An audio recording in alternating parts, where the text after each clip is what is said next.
Muslims all over the world. I'm the well-famous Finnish caricature man Seppo Lehto from Tampere. And I'm now drawing you a very famous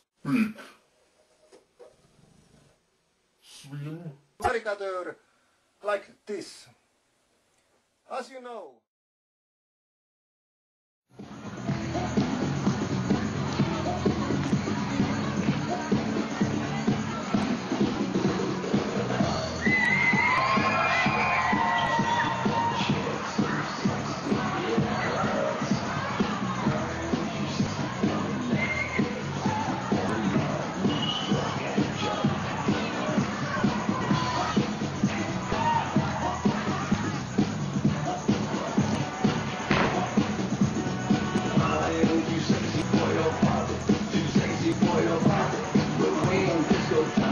Erään oppilas on kokenut tämän tanssin tällä lailla loukkaavana ja niin poliisin arvolle sopimattomana, jos voidaan sanoa. Ja me on poliisista otettu tämän lapsen äitiin yhteyttä ja selvitytty asiaa ja kutsuttu heidät vielä kylään puhumaan asiasta, mikäli haluavat tulla. Ja mä oon ihan sitä mieltä, että jokaisella on oikeus mielipiteeseen, että sen enempää mä en halua sitä kommentoida.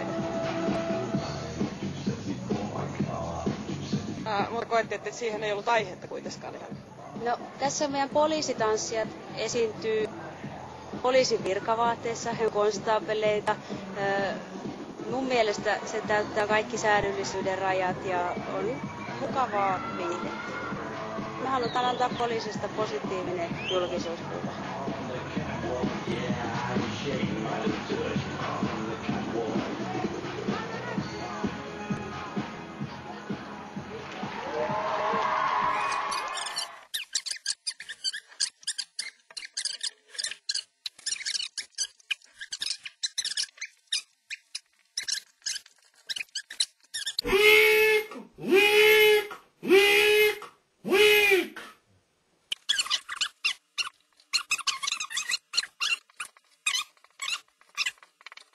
Do you like this?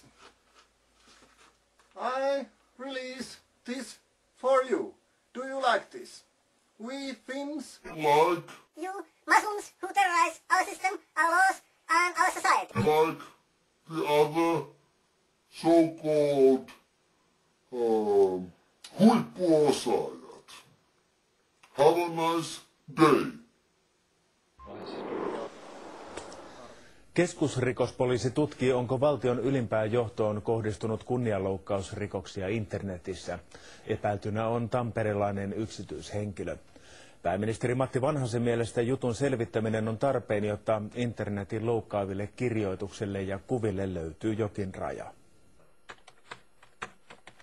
KRP:n Tampereen yksikkö on kesästä alkaen tutkinut, onko esimerkiksi näiden sivujen teksti- ja kuva-aineiston tekijä syyllistynyt rikoksiin.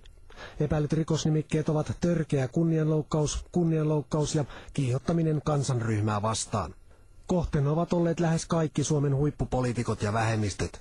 Presidentti Tarja Halonen on ollut tietoinen KRP:n tutkinnasta ja mahdollisesta asianomistaja-asemasta jutussa. Presidentin lehdistöpäällikön mukaan Halonen on ilmoittanut, ettei hän halua puuttua asiaan. Pääministerin KRP oli yhteydessä keväällä. Viranomaisten toive oli, että Vanhanen antaisi suostumuksensa nimen käyttöön tutkinnassa.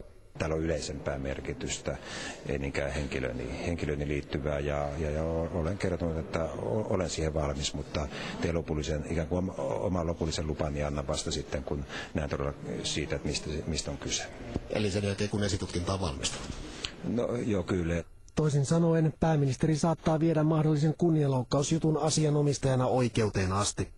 Vanhasen mielestä kukaan ei tätä nykyään kanna vastuuta netin loukkaavista kirjoituksista ja kuvista.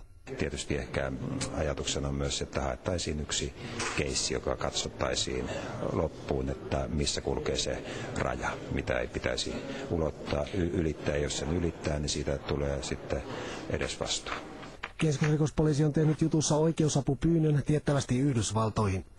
Jutun syyteharkinnan tekevä valtionsyyttäjä sanoo, että tämänkaltaisissa jutuissa ongelmana on luotettavasti selvittää sivujen tekijä esimerkiksi silloin, jos palvelin on ulkomailla. Se edellyttää usein tällaisten liikennetietojen saamista ja ei ole ollenkaan varmaa, että voidaanko sellaisia saada ulkomailta.